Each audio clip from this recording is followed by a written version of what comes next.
दोस्तों, एक खूबसूरत महिला होती है जिसकी उम्र लगभग 21 वर्ष के करीब होती है।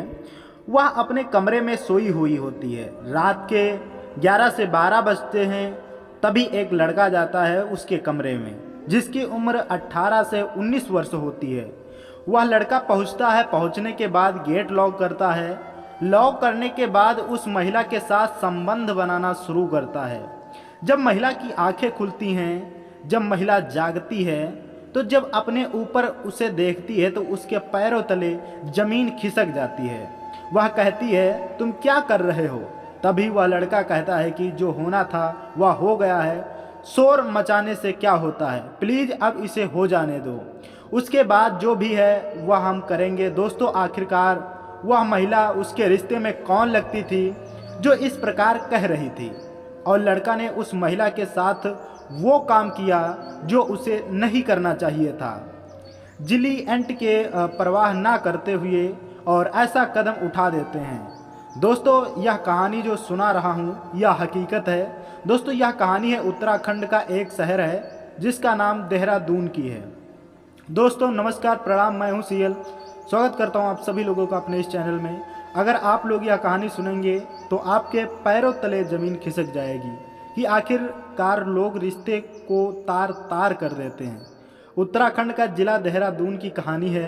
देहरादून का एक परिवार था और उस परिवार में ठीक ठाक काम चल रहा था। दो भाई थे। उनका भतीजा जिसकी उम्र लगभग 19 वर्ष की होती है, उसकी चाची सोई हुई होती है। उसके कमरे में वो घुस जाता है और उसके साथ क्या क्या करता है, कैसे संबंध बनाता है। तो दोस्तों बने रहिए मेरे साथ, जो इस कहानी में आपको सुनाने के लिए जा रहा हूँ।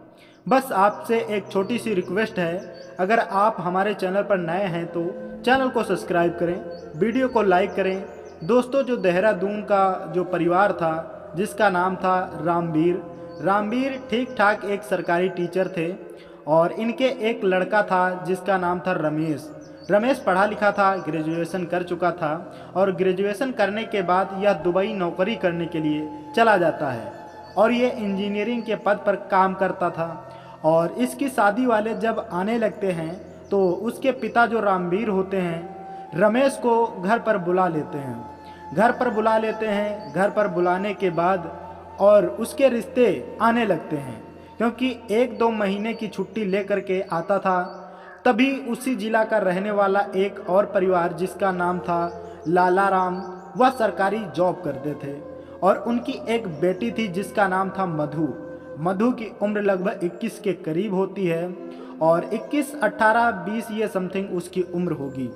उसकी शादी हो जाती है और उसकी शादी उस लड़के से तय हो जाती है और हंसी खुशी से शादी होती है, बारात जाती है और उस महिला जो लड़की थी मधु दुल्हन बन के अपने पति के पास अपने घर पर आ जाती है।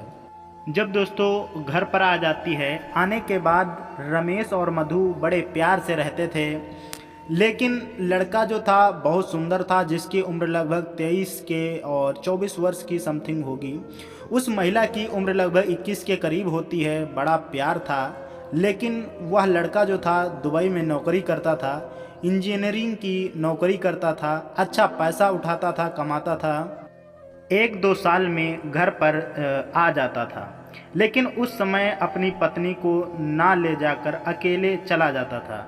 उसकी पत्नी जो थी पढ़ाई कर रही थी, अच्छी पढ़ाई कर रही थी, एमबीए वगैरह की पढ़ाई कर रही थी। तो उसने कहा कि मैं अभी पढ़ाई करूँगी। उसके बाद उसके पति ने भी कहा, रमेश ने कहा, पढ़ाई कर लो, आपकी भी जॉब लग जाएगी तो हम और आप दोनों ही बड़े प्यार से दुबई में रहेंगे। तो वह कहती है कि पढ़ाई के लिए मुझे कौन एग्ज़ाम दिलवाने के लिए जाएगा, यहाँ मम्मी पापा रहते हैं और कोई नहीं है और परिवार है, अब क्या करना चाहिए। तभी वो कहता है कि आप चिंता मत करो, जो हमारे चाचा का लड़का है जिसका नाम और जिसकी उम्र लगभग 19 से और 18 के करीब है, उसका नाम निखिल है और निखिल आपको पूरी देखभाल करेगा और वो आपको माँ के समान प्यार करता था। लेकिन दोस्तों कहते हैं कि जवानी होती है तो जवानी में कोई किसी को नहीं देखता है, चाहे वो भतीजा हो, चाहे चाचा हो, चाहे ताई हो, चाहे बुआ हो, चाहे फूफा हो। ऐसे कई एक हमने कहानियाँ बनाई और कहानियाँ एक नहीं कई सुनी हैं। चाची और भतीजे के रिश्ते ऐसे होते हैं जो कि शर्मसार कर देने वाले हैं। उसी में से एक रिश्ता था दोस्तों। उधर रमेश जो है चला जाता है, उसकी पत्नी एग्ज़ाम का समय जब आता है तो अपने सास से कहती है कि मुझे एग्ज़ाम के लिए कौन लेकर के जाएगा, और यहाँ जाएंगे तो बहुत खर्चा पड़ेगा, दूर एग्ज़ाम होने वाले हैं, दिल्ली में एग्ज़ाम हो रहे हैं, तो हम अकेले वहाँ पर नहीं रह सकते।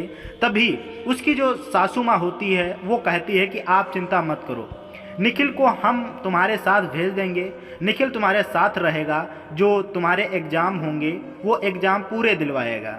लेकिन निखिल जो था अपनी आंटी को बड़े प्यार से देखा करता था, दिल ही दिल चाहता था।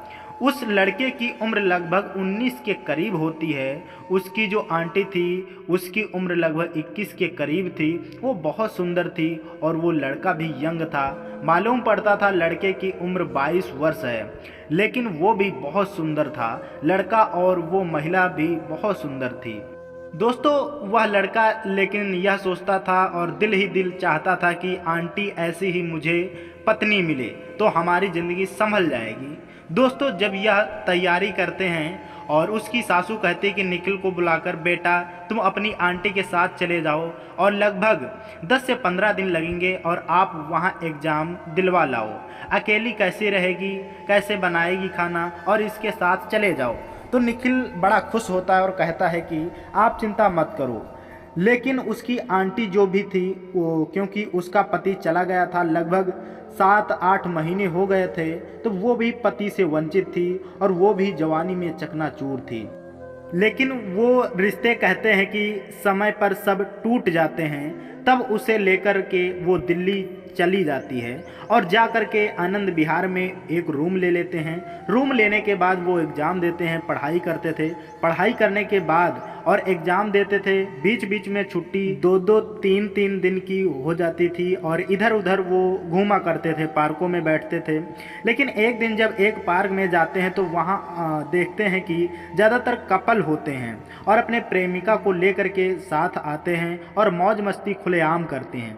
जो भी करना है तो वह एक दिन दोनों ही उस पार्क में जाते हैं और जगह जगह वही देखते हैं कि बेंच पड़ी थी, कोई बेड के नीचे अपनी कपल के साथ मौज मस्ती ले रहे हैं, खुलेआम किस कर रहे हैं और कोई कुछ नहीं कह रहा है।